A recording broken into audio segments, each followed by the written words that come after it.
My name is Professor Nicola Graham-Kevan. I'm a Director of the Criminal Justice Partnership at the University of Central Lancashire, and today I'm going to be talking about men and trauma.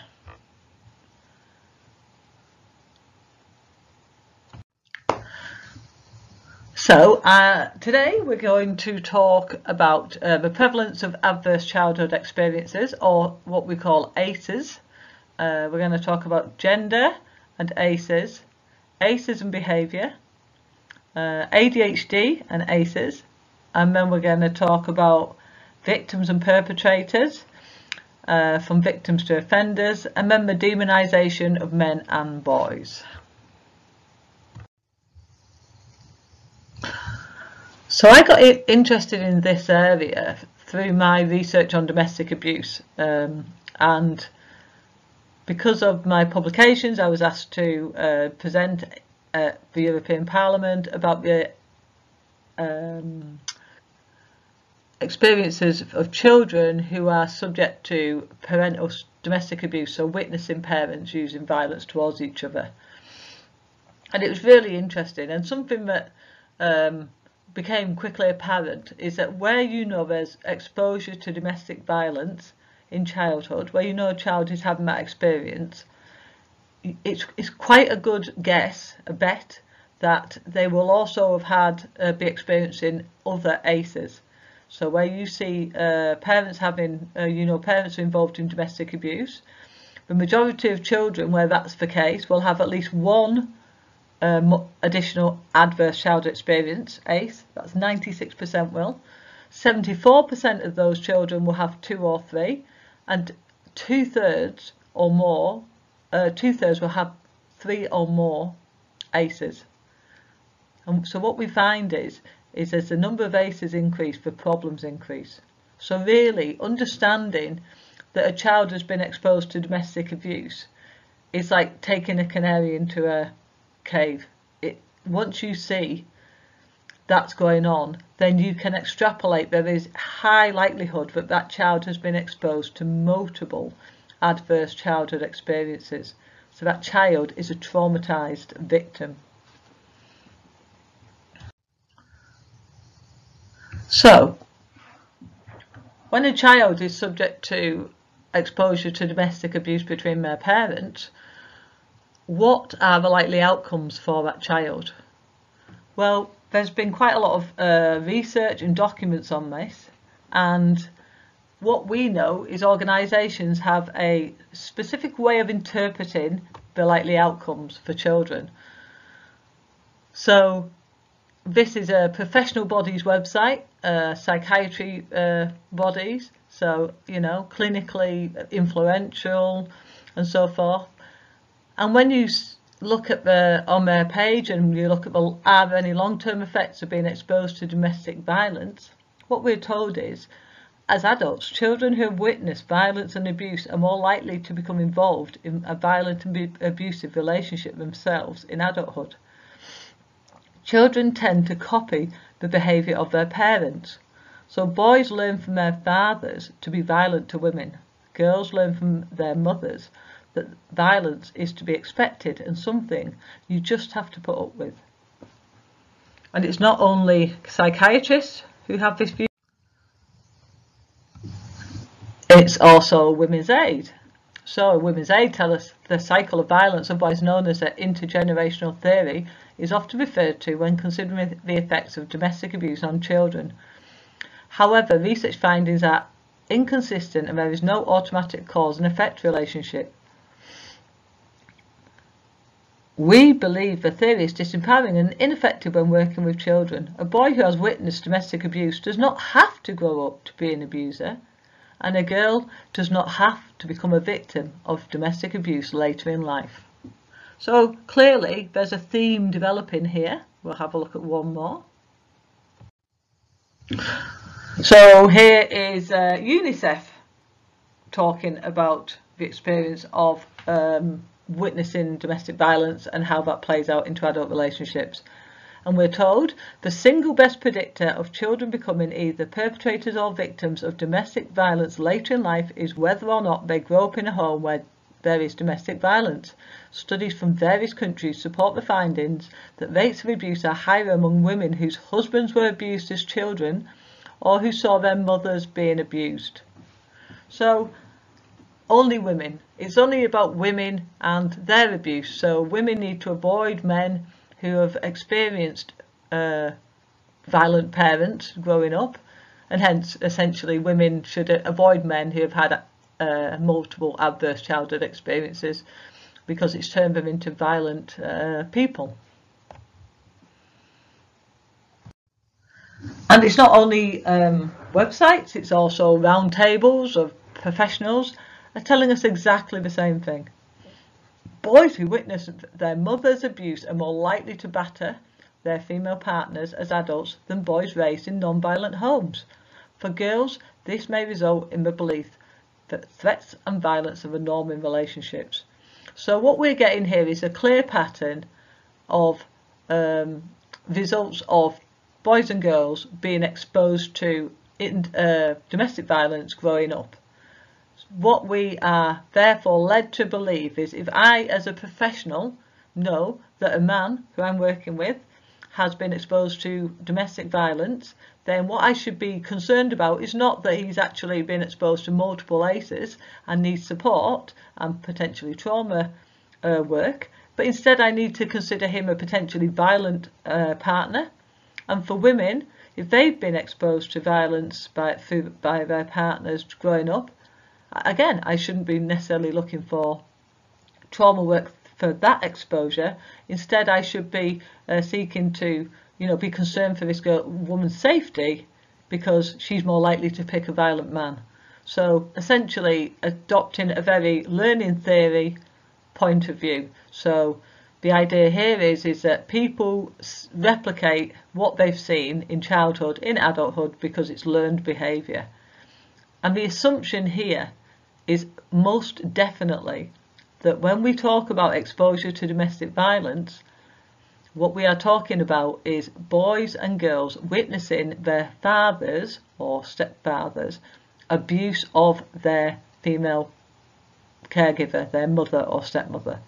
That is clearly how this is being portrayed. This is what, in the minds of the websites, the roundtables, etc., that is what exposure to domestic violence looks like. And indeed, on many of the ACE questionnaires, particularly the older ones, but still ones used to this day, when they ask about exposure to domestic violence, they ask about, did you see your father hit your mother? And they never ask whether the person filling in the questionnaire saw their mother hit their father. Although all rigorous research suggests that male victims are at the very least 30% of all victims of domestic violence, but the really strong longitudinal meta-analyses type research all suggests that in the Western nations, men and women are equally likely to perpetrate domestic abuse. And indeed, the most troublesome relationships for children to grow up in are ones where both partners were using aggression to each other. So it is in no way an evidence-based perspective to even only speak about men's violence to women in terms of child witnesses. It is completely missing at least half of the experiences of children, and indeed it's probably at best 25% of the experiences of all types of witnessing violence between partners. So you've got 25% would be mums hitting dads, where the dads are non-violent. 25% would be dads hitting mums where the mums are non-violent, and actually in about 50% of violent relationships we would expect to see both mum and dad hitting each other. Bidirectional violence, the most common type of violence in relationships.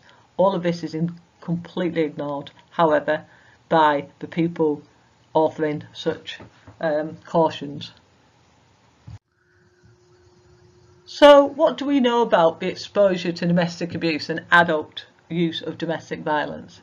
Well, I looked at all review articles published up to about 2017, so up to 2018 actually, as you can see with the references there, prior to going to the European Parliament. And what these review articles, and they look at all the published research available, found was that exposure to your parents' domestic violence is a robust, cross-sectional and longitudinal risk factor for adult use of domestic violence in your own relationship. So cross-sectional could be asking adults, did you witness your parents using violence towards each other, or mum being hit or dad being hit? So you're asking an adult what happened in childhood, and then you're asking what's happening in your own relationship. A longitudinal study, which is far more robust, actually follows people from childhood, where there's violence, into adulthood to see what happens then. So more robust, but both of them find the same essential findings. This research shows that it definitely is a risk factor. So the odds of actually being involved in adult domestic violence is about 4.5 times increased if you witness violence between your parents. What's important is there is no significant difference if you saw your father hitting your mother or your mother hitting your father. Also, there is no significant difference in the relationship between witnessing domestic violence in childhood and becoming violent in adulthood to your partner. No significant difference whether it was a male child being exposed or a female child. There was no significant interaction between the perpetrator and child sex. So boys seeing dad hit mum were no more likely to hit a partner than boys seeing mum hit dad. And girls seeing dad hit mum were as likely to use violence as girls seeing mum hit dad. Parental exposure to domestic violence is a robust risk factor for adult victimisation for boys and girls. So these studies tell us you cannot say it's a simple relationship where boys see their dad battering, their words, their mum, and they do that. Girls, their mum's battered, and they repeat that cycle. This is simplistic and not evidence-based at all. So the point I would like to make here is exposure to parental domestic abuse is an adverse childhood experience. It is not a learning opportunity. And those who say it is and treat it in such a way do not understand what adverse childhood experience literature tells them. How we are to understand adverse childhood experiences is to understand that it is actually an exposure that creates, especially in critical sensitive developmental areas such as early childhood and other parts of childhood, particularly around adolescence as well. But throughout childhood, while neurodevelopment is happening, we know it changes how the brain responds. It impacts on electrical, chemical and cellular mass. It actually changes how the brain develops. The brain adapts to living in a stressful and dangerous world. And these adaptations are not seen in simplistic monkey see, monkey do type things. They are actually seen in a range of adverse outcomes, including psychiatric disorders, impaired cognitions or thoughts, poor performance in school and work, obesity, alcohol, tobacco, drugs, risky sexual behaviour, criminal behaviour, which we'll talk about, poverty, and as we've just spoken about, intergenerational transmission. So to understand it as a simplistic learning theory, you see something, you repeat it, that you think it's the right thing to do, to think it's normal and acceptable, is completely to misunderstand the whole literature. And there really is no excuse for that, because this adverse childhood experiences body of research is massive, it's influential, and to not include it is willful.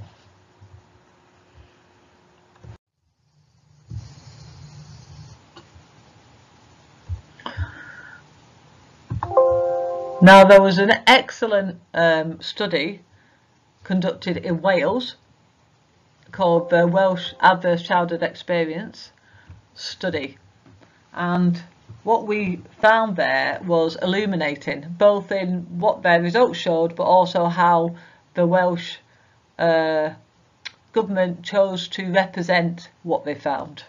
So we'll just have a dig into this table here, but we'll make it a little bit bigger. So this is the data table. So it's always best never reading the text without going and looking at the data. What the data says does not always match the text, and often things that people do not want to acknowledge are ignored, but they are required to put them in the data sections in the appendices because that's part of scientific reporting.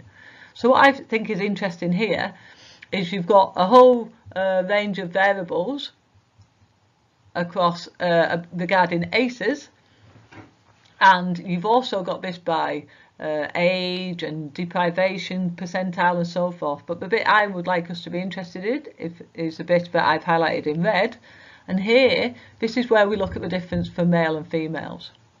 So if you have a look at under the household dysfunction, you'll see that exposure to domestic violence is actually higher for boys, 18 versus 14. So that suggests that boys are more likely to be exposed to domestic abuse. Girls are more likely to be exposed to childhood mental illness. Boys are more likely to be exposed to alcohol abuse and incarcerated parents. Parental separation, more likely to be reported by boys. Being verbally abused, more likely to be reported by boys. Being physically abused, more likely to be reported by boys. Sexual abuse is more likely to be reported by girls, and that is a consistent finding throughout childhood and adulthood, although estimates suggest that about 30% of sexual abuse victims are male. So a lot more than you would believe by what you would maybe see in the media. So essentially, it looks like boys and girls are exposed to a range of adverse childhood experiences, but if you had to say that one gender was more victimised, more vulnerable, then you would really probably have to say it was boys, not girls. And if you look at the ACE count, right, the far right, you will see that where you have 0 ACEs, there are more girls. So 57% versus 51. 57% of girls had no ACEs, and 52% of boys had no ACEs. So reasonably similar, but you know, some difference. Girls are more likely to have 1 ACE, but very little difference. Very similar across 1 and 2 ACEs. And this 4 or more is seen as a bit of a threshold.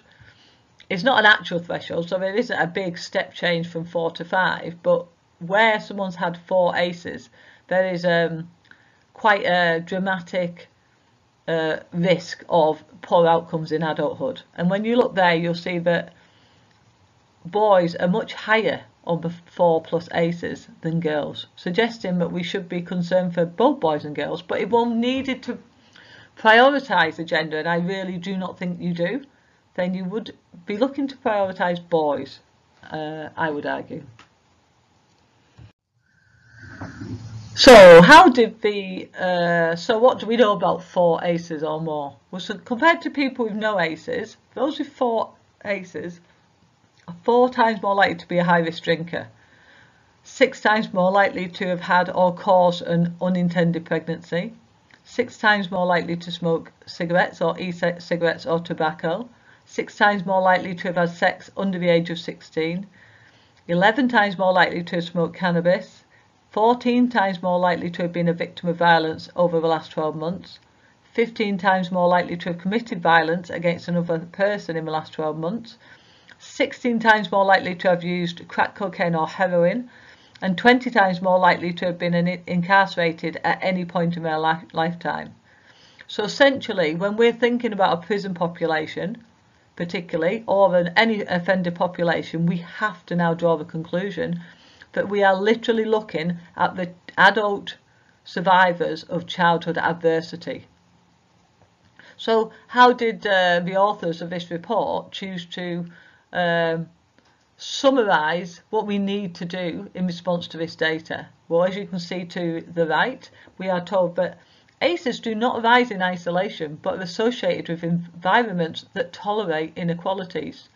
Whilst life expectancy and high health outcomes are often poorer for men, domestic abuse, sexual violence and other forms of gender-based discrimination — domestic violence isn't gender-based discrimination, domestic violence is equally likely to be committed and perpetrated and victimised by men and women, and that is a robust finding since the first ever survey conducted in the early 70s. Where was I? And other forms of gender-based discrimination. So these are not gender-based discrimination, this is violence, criminal offences, are more likely to be experienced by women and girls. Blatantly untrue from their own data. So what they think we should do is tackle gender inequalities, and it's part of creating households free from ACEs. So we really need to be looking at the Violence Against Women Act, Domestic Abuse and Sexual Violence Act, Wales, which is a gendered act, and the 2015 provides another important policy framework in the prevention and protection against gender-based violence. So from absolutely nowhere is there any evidence of women being more targeted than boys, apart from in sexual violence, and even then the difference isn't so big that one could say this is a gender-based crime when you've got 30% of victims of sexual violence being men. And instead they completely ignore their own data, which is why you should never read the summaries only, and just start saying this is a gender-based problem, which is very difficult to understand unless you understand how society views men and women. And I believe we can see how society views men and women by looking at how society responds to men and women who have been likely victimised as children and subject to multiple types of adversity and are now demonstrating trauma effects such as complex trauma and PTSD. How do we respond to these traumatised boys particularly? Well, we seem to happily diagnose boys at far greater levels with ADHD, which is interesting. But you've got to wonder, is ADHD actually the problem?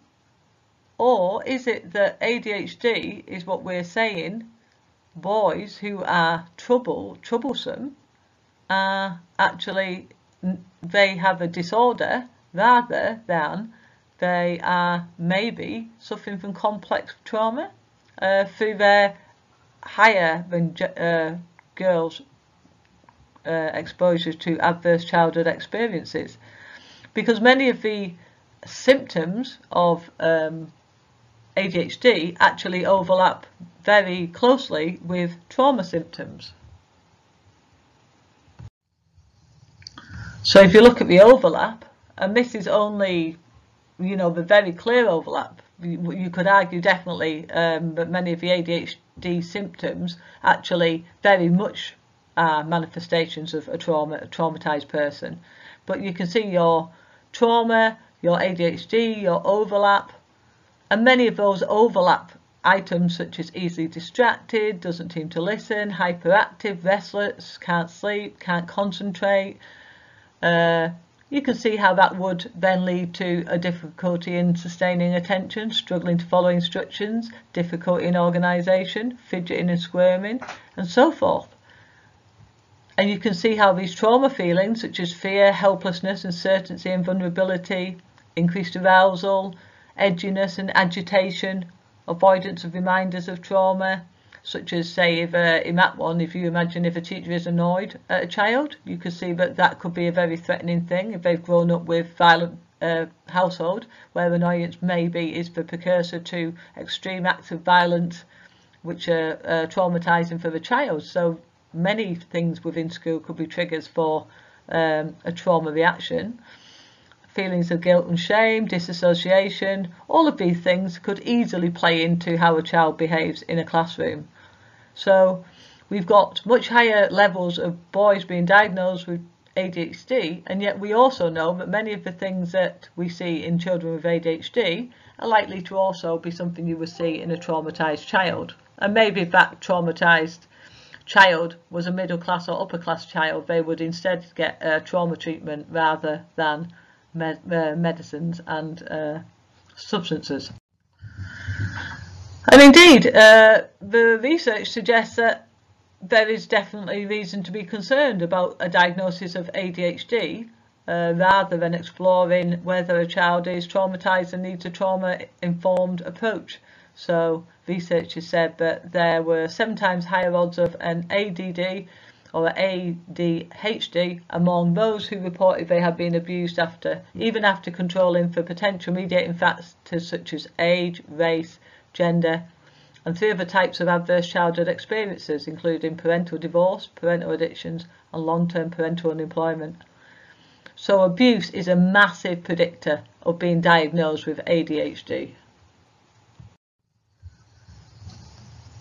And what's interesting, when you look, there's a UK survey that looks at a survey of over 10,000 children aged between 5 and 15, and what they found was boys are more than 5 times more likely to be diagnosed with ADHD than girls.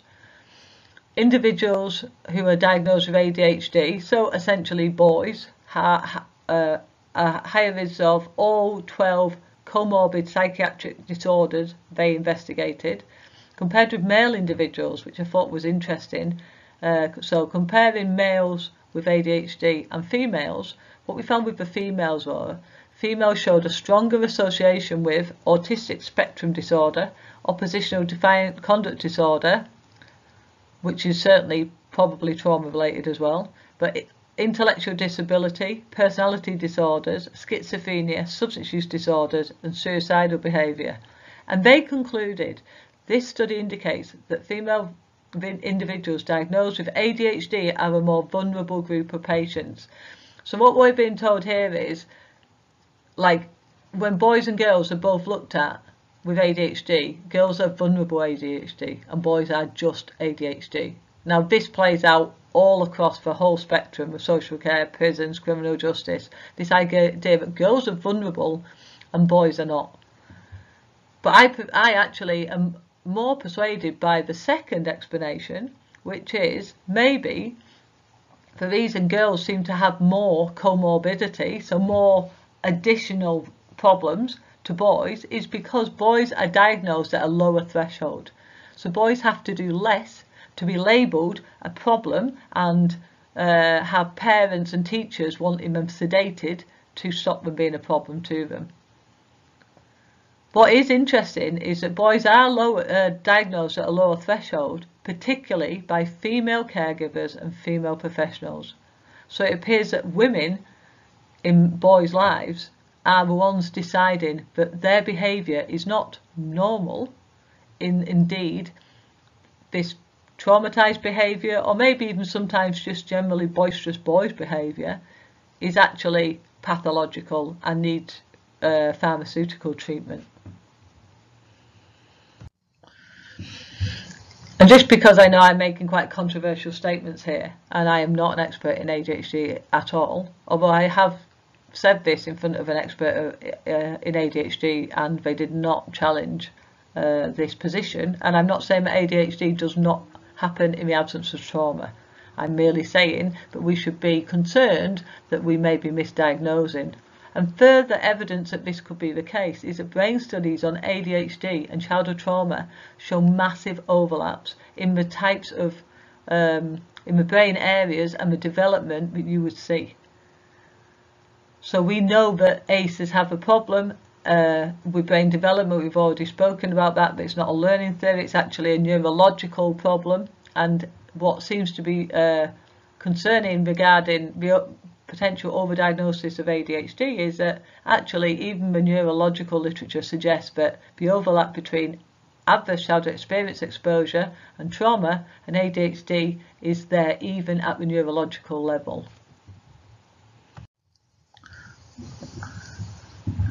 And what is really concerning to me is that medication is the most widely used ADHD treatment. But the evidence base for pharmacological therapy for children with symptoms of traumatic stress remains limited. So if you are misdiagnosing a child as having ADHD, and when in fact they have traumatic stress, then you are actually giving a medication with no evidence base at all. And that's got to be a concern for parents, teachers and society generally. Which has led authors to say, regardless of whether ADHD is symptomology and child abuse or whether it is trauma, regardless of the relationship, but whether ADHD leads parents to abuse their children or abuse leads children to be diagnosed, or both, what is critical that clinicians should be aware of is the significant overlap means they must be cautious before they start implementing treatment given for ADHD, because, as they say here, it could be harmful if misdirected. So you could actually be harming boys by failing to diagnose their trauma symptoms and instead medicating for ADHD. So essentially, as a society, are we guilty of just medicating rather than helping boys? And if so, how does this look? How will this play out for boys? How will it play out for adults who have been misdiagnosed and mistreated, both by their parents, society, and the medical industry, psychologists, psychiatrists? So thinking now about adulthood, what we know about ACEs, how this can play out, is that as children get older and move into teenage and adult years, what you can often see is somebody who's quite anxious, maybe always prepared to fight or flee. They find it difficult to learn. They can appear edgy and hot-tempered, impulsive, hypervigilant. They can find it difficult building relationships, and they can engage in impulsive behaviour. All of these are commonly found in our substance users and our violent offenders, and really generally in our prison population. So one has got to wonder whether prison is merely the next step from the adverse childhood experience ridden home to the pupil referral unit to the doctor's surgery to be medicated and then spat out straight into prison when these young men particularly, but also girls too and women, become adults. If you look at research from the UK prison population, male prison population, you will see that the experience of adversity in childhood is extremely common. So most have had harsh discipline at home. They've grown up with criminal peer groups. There's been parental discord, which is shorthand for high conflict families, domestic abuse, criminal family members, adverse childhood experience there. Family substance use, another adverse childhood experience. They've been in care, which is a massive traumatic experience, and obviously the result of exposure to severe trauma prior to being put in care. They have been emotionally neglected, bullied, abused and sexually assaulted. This is who now, from being a traumatised boy to being a troubled adolescent and sedated potentially on ADHD, and then into the prison system for them. So maybe we would hope that our prison system would, having known this research, there's prison government data on this, it's quite clear to those in power that these are a traumatised population. One would hope that there would be some compassion, at least for them, and recognising where they've been. And for female offenders, there is. And I am glad that female offenders are being treated humanely, who are being, where we see the need for them to have specialist support, where, women have places where they can go, where they can feel safe and secure. And like inspectors are wanting to ease these restrictive COVID regimes for female prisoners, and we're concerned about their self-harm, and we're concerned that women have got nowhere to go when they're released, so these poor women have no settled home to go to. But we should have specialist support centres rather than prisons for women. That's literally a government document says women should not be sent to prison, they should be diverted into community programmes. And I honestly think that for most women in prison, they're probably correct, that prison is not an effective means of helping, and there are much better ways to do it. Unfortunately, although we know that boys are more likely to be subject to more than 4 adverse childhood experiences, we know that prisons are full of highly traumatised men.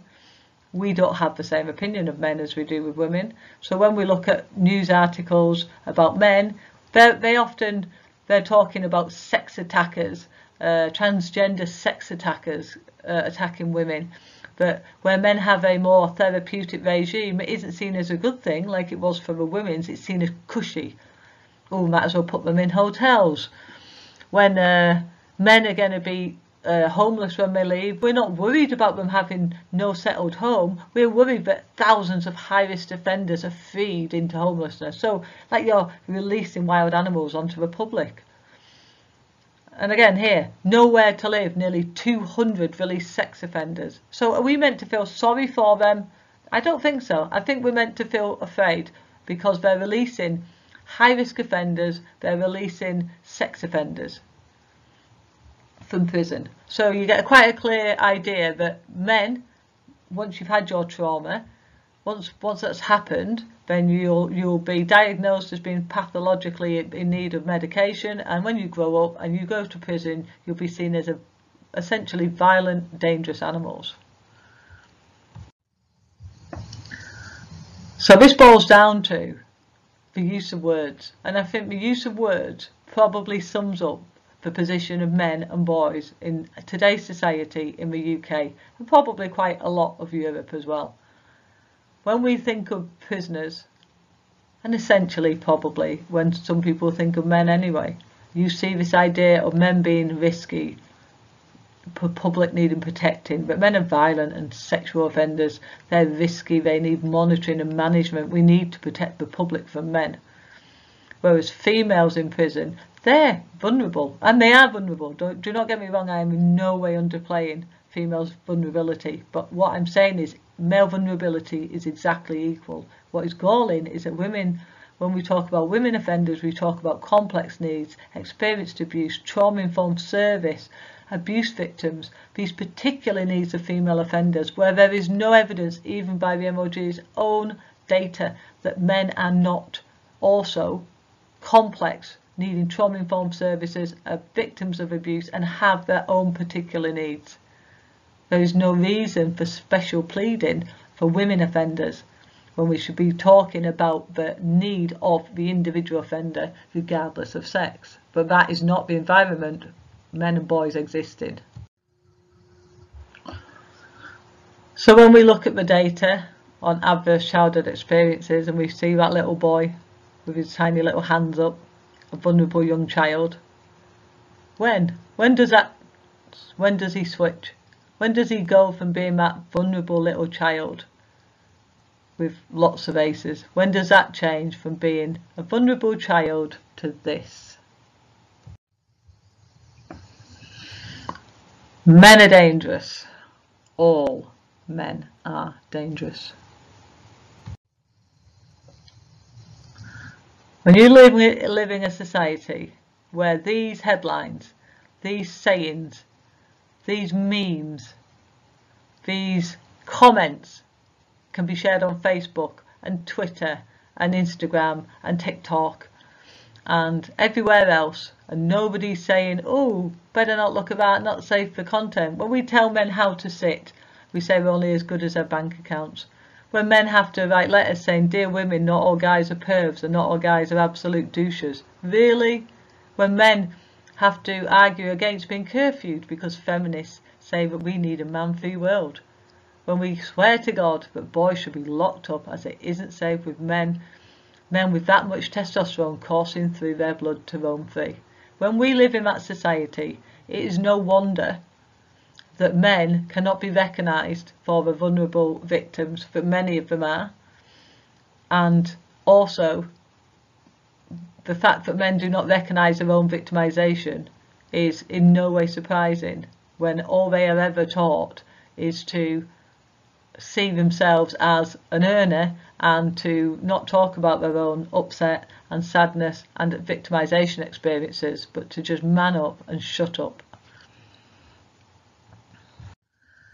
So, to conclude, what we know about trauma and men and boys is that boys are more likely to have 4 or more adverse childhood experiences, and 4 or more adverse childhood experiences is seen as one of those really important thresholds where people need to understand that that person has had traumatic and distressing experiences and is likely to manifest behaviour which may seem problematic, but is actually likely to be symptomatic of distress.